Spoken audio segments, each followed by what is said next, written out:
Hi, everybody. It's Professor Steve, and I'm here this week talking to sports marketing veteran and friend, Chris Hartweg.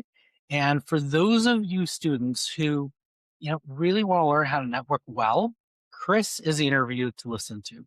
He has been in the business more than 20 years. He's also founded an incredible organization called Painless Networking, and he outlines some incredible and very practical ways on how to network to get your dream job in sports. All right, let's listen to the show. Thanks. Welcome to the First and 20 podcast, the podcast for college students trying to get into sports by talking to those in it. Here's your host, Steve Raquel. Everybody, it's Steve Raquel, your host for the podcast First and 20. Today, I have my friend Chris Hartweg, who we actually went to school together. I listened to him on the radio because he was a DJ at WPGU, the local college radio station. But we have stayed in touch over the years. He has done a lot of different things. We did alongside each other and in the same space. So thanks, Chris, for being here. ILL. And I am honored to be here, flattered to be here, be part of this. Thanks. Hopefully I can drop a few nuggets of knowledge today. I absolutely think so. Okay. Let's go ahead and start out and just walk us through your journey. Like, how did you get to where you are today? What I know is you were journalism, right, at Illinois? Well, speech comm. Communications. Okay. I didn't do journalism specifically because I was working at the radio station. I worked at the radio station in high school, worked at a newspaper. And because I was also doing that already at U of I was kind of like, let me go do more within writing, speaking, creative kind of space. There's good and bad advantages to that you're not pigeonholed necessarily, but it's also then I don't technically have that degree. And going up after I graduated, that not having a journalism degree on some things would have been helpful. But sure, I did not want to go grew up in the Chicago suburbs, and my family was here. All my friends were here. I loved Chicago sports, food, music, everything Chicago. And the long path potentially of making no money, of working at small market radio stations and things over for a long time, and maybe it still doesn't even work out, was not of interest to me. I wanted to be here. And so my pivot was using sports communication and event interests and going to working in public relations, doing media relations, kind of being around that space, adjacent space. I did that for a few years, a couple agencies, enjoyed it for the most part, but I missed or saw these other opportunities within the space, within events. The agency I was at, we got the old LaSalle Bank involved with the Chicago Marathon back in the mid-90s. And I was sitting on the executive committee, of whatever you call it, of all the planning and operations with Kerry Pinkowski, the race director who's through there, and Mike Nishi and folks from the bank. And I was like, all the rest of this stuff is great. Like, okay, I can write. I put together the media guide. I put together all the press releases, did all the pitching, did press operations during race weekend. Those are great. That's a lot. But I also saw putting together the marketing plan, the broadcast, the volunteer, the on-course operations, and Kerry and those guys working with, 50 different agencies, FAA, FCC, Streets and Sand and all those things. Like, okay, this is great because every day it's something different and I'm never going to learn all of this stuff. So that was where my pivot was. And pretty much since then, it's been in different variations of events, event sponsorship, event production, event management, evaluation, strategy, primarily around sports. Worked a little bit with Clear Channel, now Live Nation, and the concert business for a little bit. All those kind of adjacent things. So it's my in talking to students and talking to going to classes or work mentoring, helping people out in the networking world. It's no two paths are the same. And I think that's great because you can go do your own thing and how did I end up here? Well, I could go on for a couple more days of all the different twists and turns and things that I've mostly enjoyed, but that I've taken. But like, it's a little intimidating because you could do anything you want. to get here, but it's also like, hey, there's no wrong way to do it, is the point that I'm trying to make, and a positive point to folks that are just starting out. There's all kinds of ways that you can make your path. It may, it may be working in the business world for a while. And then you're like, okay, well, I want to be working in literally directly in sports, but you can take all that business experience. It doesn't rule you out. Like you're not for your whole life in a path that, okay, well, boy, I should have done that at 22. No, don't get But caught up when in you that. think, because I did a lot of activation, a lot of sponsorship, a lot of events, like I would say of all of the different types of things you could do in sports, that the event was the one that I thought was both exciting, but it really took a lot of energy. In many ways, I feel like it's a young man's game because of the amount of Totally. hours and the amount of effort that you have to put in on site. Was that your experience as well? For sure. I think, yes, absolutely. That, 30 plus years later and don't have quite the juice that I did as freshly out of school. That certainly comes in handy. I think that the trick is, and what you're pretty much always trying to do, I mean, you're really trying to do it in any kind of a job, but you're certainly doing it in this event space. How do I get smarter? How do I avoid these mistakes? How do I avoid them either in the first place, or how do I then adapt when something changes that's unexpected?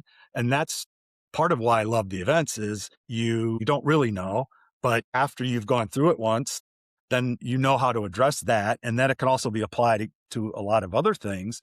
And so to your point, like events, it could be overwhelming when you think of it that way, like it's an endless, direction, endless possibilities. But if that's what you're interested in, then that's the path to go and get on the event side versus like if we're talking sports, are you you're selling tickets or sponsorships? Or are you more literally just the game operations focus or something else in between that's your promotions and activities at the game, guest services, whatever other kind of operations that you could be doing. This is probably getting ahead, but to this conversation, but it's just like, it allows you to go in and you try one of those. You don't like it? Okay. But now you understand that part of the functionality, the selling tickets is like, okay, I can't go bang out all those cold calls all the time. Like I can't take all those no's or no answers. Right. But having some of that experience, you're like, okay, if I really had to, I could do it. And I'm working with the ticket people and I'm working with the game ops people, on and on and on. I understand how they fit in the equation and why they need to, they're pressing for an answer. And I'm like, I don't know until the day of. And it's like, well, I need to know 3 weeks ahead of time so I can sell those tickets. So how do you mesh that stuff together and appreciate what each other is doing? That's how you do it, by trying it out. And I've all the time, I hear stories of people like, well, I never thought I would be selling, or I never thought I would be, in this type of role. I envisioned this, but I started doing it because that was the opportunity. And if it turns out like I'm really good at it, I love it. I love the people I'm working with. So anyway, it's mostly trying to stay unicorns and rainbows, but by doing that and keeping open-minded and trying those different things, you at least get an appreciation of it. And then you're also not looking back later going, oh, I had a chance to try it. I didn't. Maybe I would have liked that. Now you're like, no, I Well, and tried it. I think I like how you approach this, and I want to kind of add on to that is, do you feel like for students who are trying to get into sports, especially in college, that events are going to be one of the easier ways to get in to get the experience? And I guess and I've asked this to other people is, would you tell them get the experience even if you're not getting paid for the experience? That second part is a great question. I'll come back to that. I mean, in terms of volume of opportunities, something that's event execution, game day operations, or the marathon ops, setup, tear down, there's more opportunities to do that. So it is a good way to get in the door. And you're seeing it literally, the foundation of the physical event itself and a lot of those things. So that's always, I think, good exposure for you. What you see typically within teams these days, so not these days, it's been this way for a long time, is the way in the doors you get into a sales program that you're doing probably tickets and cold calling. And I get it. That would have, without my awareness of how the whole thing worked, I would have been like, no way, I'm not going to do that. But if that opportunity presents itself, again, that's great exposure.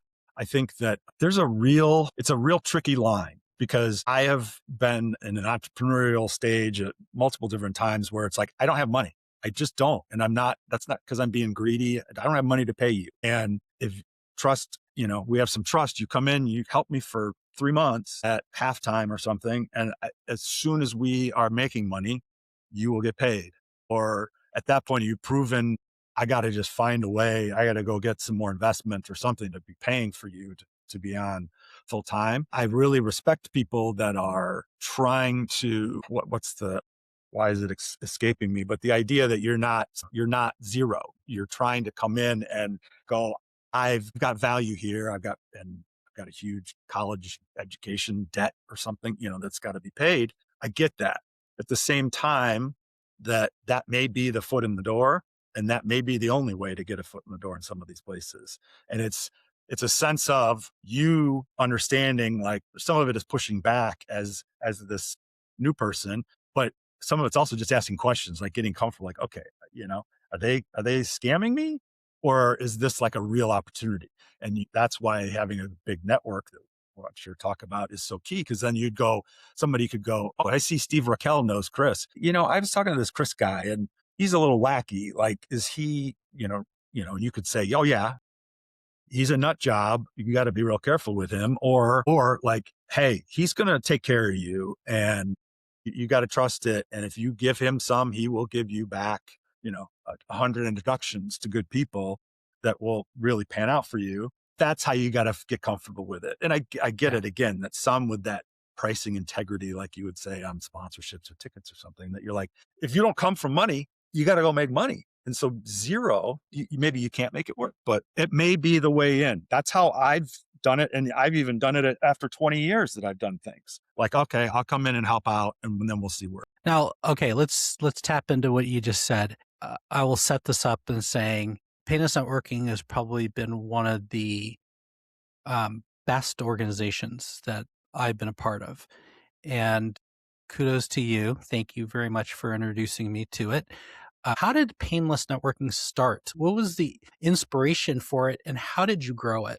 Well, it was 20 plus years ago. So I was a very different stage of my career, and a couple of other friends of mine kind of at similar stages. And we're like, we all know a lot of people, and you've always got, oh, I got a guy is one of the things you always joke about. But in Chicago, you kind of always got a guy, but you're also like, hey, do you know Mike Myers? And no, man, I keep hearing that name. And, he does, I've seen him on LinkedIn. He does really good stuff. And like, oh, well, you guys should meet, and he'll be at the next Painless. So come to Painless. And the idea, hopefully, that it is painless. Like we were going, no, you don't have to be forced to listen to some speakers. You don't have to wear a name tag. You don't have to pay to even come to the event. You don't have to pay to belong.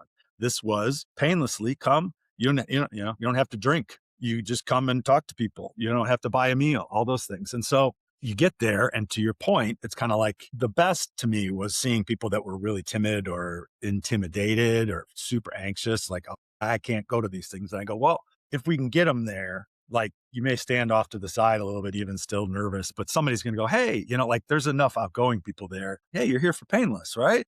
Yeah. What are you doing? Okay. And then boom, like, people are like, oh my God, it was so comfortable. It was great. Nothing's better than that. And so the idea was just to kind of create a platform for that early on, whether it's, even if it's only 10 people in the room, it doesn't have to be 1,000. You make one or two relationships. You need one job, right? That may be the job, or that person isn't, but they're somebody they work with, a good friend of theirs. It's like, oh, you're exactly what my friend Jennifer is looking for. Like, let me get you two together. And now you're in the door versus submitting through, well, this was back in the day, whatever, Monster or Career Builder or, whatever, that stuff still exists today, where you're submitting it through LinkedIn or whatever. Yeah. It's just a number this takes it to, like, okay, hey, that whole point of like, Steve Raquel? Okay, then he told you to come? Okay, well, now I'm listening. And it changes everything. And so anyway, and it's just grown organically because of that it's always like, hey, let's come on out. We built the group on LinkedIn, and I've got to get back in and refresh the website and that kind of stuff, and the LinkedIn but we were talking about before we started recording 2026 resolutions and things. That's something I'm going to be focusing on again because I enjoy it a lot and a lot of people get benefits out of it. But it's, it really just comes down to like good people, meeting other good people. That's how can I help you out? You kind of tuck it away sometimes till 6 months or a year, or whatever later. But when it comes down to it, just real actually having a relationship and knowing people gets Yeah. you like 100 steps in front of that person that's just sending especially now it's an AI written cover letter and resume. Yeah. Well, the last painless thing I went to was at, where was it? It was a basketball game. It was DePaul, Right. Yeah. right?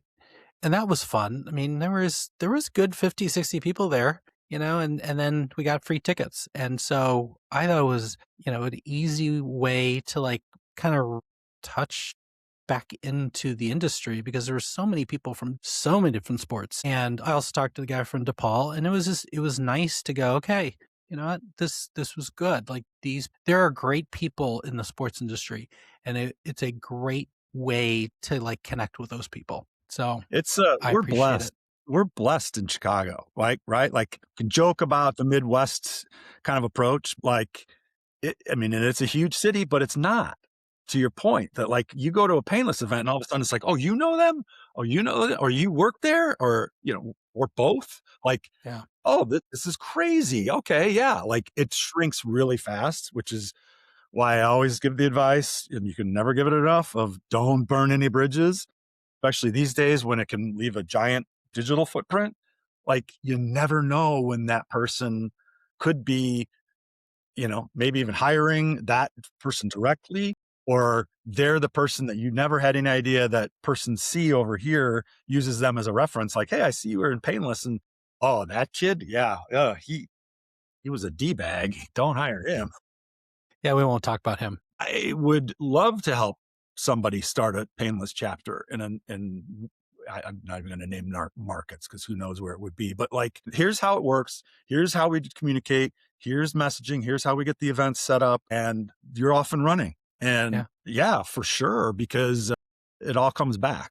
That's I part of it. Was the Painless thing was I'm paying it forward from somebody else who did that for me 25 years ago, that answered a call that didn't have to help me get that first real agency job downtown. Jim Heininger is his name. Shout out to Jim.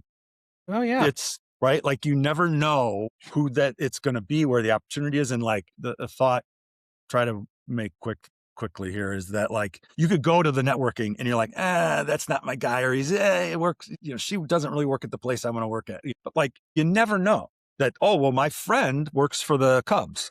Oh, and they make that introduction, and that coffee or that Painless networking conversation or whatever wasn't directly awarding you with a job, but it actually made you the connection to the person, 1 degree away, that was hiring something that your dream job. Like, I mean, that's the extreme version, but you never know. And if you walk away with a new connection out of that, instead of going, oh, that sucked, that was a complete waste of my time, it's like, well, that was not a waste of my time at all, because I made this really valuable connection next. So, Well, and funny, I believe I had Jim's son in my class, and your name came up. right. Right? And he's like, He was one of the interns who did work for me for free and used it as a springboard to a real job when I was doing marketing report stuff full time. Heine, Jay Heine. Yeah, Jay, great guy. The other person, just to think about, I think who would be a great person to start chapter is AJ in Phoenix. He already kind of does it already, right? He does. AJ, like that's one of the things of like 25 years ago. AJ was AJ Maestas from Navigate, like the sponsorship valuation consultancy. He's a kid that came to Painless Networking, and he would, bring other folks to it. And then he started doing his own little thing as he built his own agency and all these things that, yeah, I mean, he's a perfect example of that you never know where those guys go. And I could start rattling off people that are running their own agencies, or at least, very, very senior folks within companies and brands and agencies and things like that. Like you never know. And You never know. that's how, Mike Myers that I work with now, that's how I met him. Was he came to one of the very first ones. And he's always been somebody who would be referring other people to it and then make sure he comes like, hey, I'm going to go to this Painless thing. I'll see you there next week. Like it's helps all of us like build, strengthen, create relationships that now you're like, hey, I need a t-shirt guy. I need a website guy. I need et cetera, et cetera. Like you never know. Pretty painlessly, you can find that person now. And and some of them have actually become really super successful. It's cool to see. I see a lot of students or recent grads that they're stubborn to the point of hurting themselves by like, I don't, my dad doesn't know, or I don't want to, use my dad. Like, we're not talking Nepo babies here. We're talking that your dad or your uncle knows somebody over there and they're willing to make an introduction. Take it. If that person actually is clueless over there, you've lost 20 minutes of your time. But that's how, like you said, Kate and so many other people, it's because dads and moms and uncles and aunts and stuff like that can like actually be helpful to you. We're not all ancient. Well, we are ancient, but we're all not completely irrelevant. And so like, you never know where that connection is. Don't blow that off until you've investigated it some more, because you'd be surprised sometimes. You're like, everybody's like, oh, my dad's clueless, like my kids would say, and they're mostly right, but you never know. And so why not give it a shot and explore it a little bit? So I know you do Sports Marketer. I'm not sure if that's still going on. And you do sports. Is the Fan Index separate or is it the same as Sports Marketer? The fan cost index is part of a team marketing report. And then the Sports Marketer is Myers's agency that I'm doing a bunch of work alongside with him, and Matt Wazolik, your old neighbor, is working there now, and Krista Cyphers, who's worked at multiple agencies in Chicago. She's brilliant. And Darren Hayden worked at Scarborough and some other places on the sales side. And we're all working together on a few things with the Sports Marketer. And then Team Marketing Report is kind of on hiatus right now, the fan cost index, because it's one of those, I need interns and interns that are willing to take the experience for free, and I'm not getting them. So do you want to explain what the fan index is? Yeah, because I think it's very valuable, but you're right. It takes a lot of work. It's a huge amount of hours of manpower, human brain power to pull this together. But the fan cost index was started back in the late 80s as the cost for a family of four to go to first was Major League Baseball game. And then it grew quickly to, there's MLB, NFL, NHL, NBA. And then when I took it over and kind of relaunched it back in 17, 18, 19 and caught those all up, I've done MLS, and now I'd love to do, like, somebody's interested in women's sports, NWSL and PWHL and those kinds of things, as well as college athletics. It's there. It just takes that you're doing some research to find the different pricing tiers and the seating arrangements and capacities and those kinds of things. And then we run that plus cost of ticket, parking, at team souvenir hats as a souvenir item, a couple of beers, 4 sodas, 4 hot dogs. It's compared all the way back to the late 80s. It's fascinating looking at, you see these ticket prices of the Wrigley Field in 92. It's just like, oh geez, feels like looking back at the 1920s or something. But yeah, I think a beer at Soldiers Field is getting close to 20 now. Oh yeah. Yeah. Like these days it's nuts. So anyway, and then for somebody that's in analytics and pricing models and inflation, and how do you look at it, that are these teams winning teams? Are their pricing, those guys pricing going up faster than losing teams, expansion teams, relocating teams, hockey versus soccer, whatever. There's all that kind of slicing and dicing that could be done. And I've got the data. I just need the brains to dive deeper into organize it. But that's what the fan cost index is. And what's kind of cool is there's a lot of still media, national media, USA Today's and New York Times and things like that use it, because there's nothing else like it in existence. Yeah. And so it's a nice piece where they're looking at a story of the cost for families to go out, cost of what's the team that's being sold or struggling financially, how is their pricing compared to everybody? How much does that factor into things? It's fascinating stuff and relevant. Like somebody that wants to work in sports, some pretty valuable kind of information. And then these days you take it to another level with dynamic pricing and, tiers. Anyway, I'm getting Who fired up knows if about it. AI can help you on that?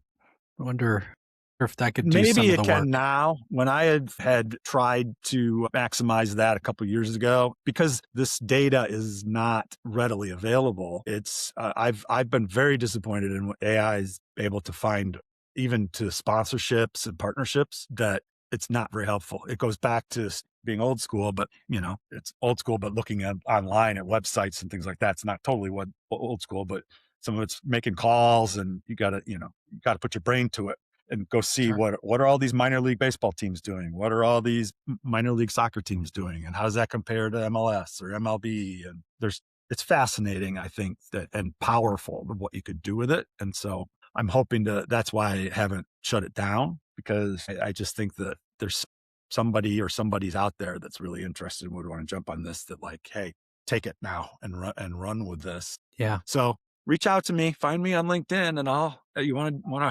help, want to work, want to dive into that stuff. Let's talk. Well, let's finish up with a practical question for my students Yep. all around the country is what do you think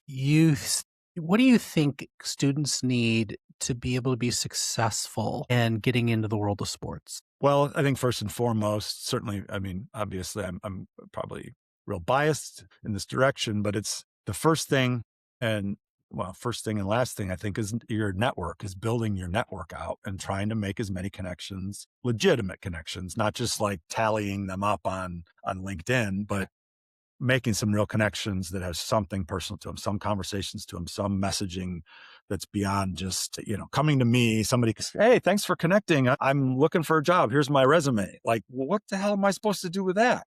I got 7,500 plus followers or something. Like, I can't even remember, like, I'm like, even somebody like you that I've known forever and know well, I'm like, wait, did Steve work there? Like, I can't keep all that straight. It's not my job, and it's not my Yeah. job to find you a job. Like, how about following up? Can we do a Zoom? Can we meet in person? And then people will just disappear. How are you ever gonna, like in sports? You got to go call people, like I mean, more than ever. Like 15 different touches. You got to call them 6 times. You got to email them 6 times. They've got to see your ads, your even physical mailers. You get them to a entertainment, get into a game, to a prospecting kind of opportunity, pregame, a suite or whatever. Like, you got to touch these guys a whole bunch. That one time, I got to go do it for you. Sorry, I'm ranting, but so I'll stop. But like that idea, making the connections, and then you do some follow up is the most critical thing. I think then where you hone it is try to write as much as you can. Like as a student or even, intern or whatever, how can I do writing? That's website, that's email messaging, or it's working on strategic like some way that you're writing stuff and putting it down, challenging yourself, being open-minded about, okay, all right, I'll try that, or tell me some more about that job. It doesn't sound like anything I would want to do, maybe even short-term, let alone long-term, but you get some exposure to it. So that I'm thinking of as a father of like, putting the food in front of him, try it. You might like it.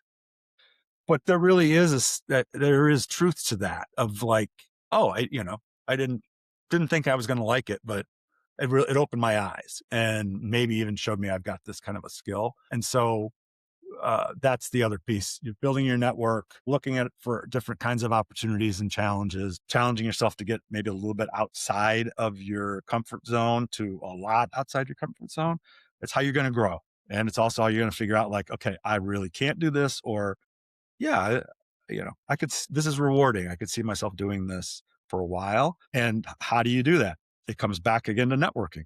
Like that's what I did. It was an excuse to call somebody like, hey, I saw this job over here, or I saw you were quoted about this, or, your company is advertising about this. Like, what do you have some time you could explain to me of how you guys came up with that or why you're taking, and I'm on the other end. If somebody's calling me, I'm like, see, yeah, they know I'm smart and I've worked really hard. I'm going to tell them how to, people like to talk about themselves right here.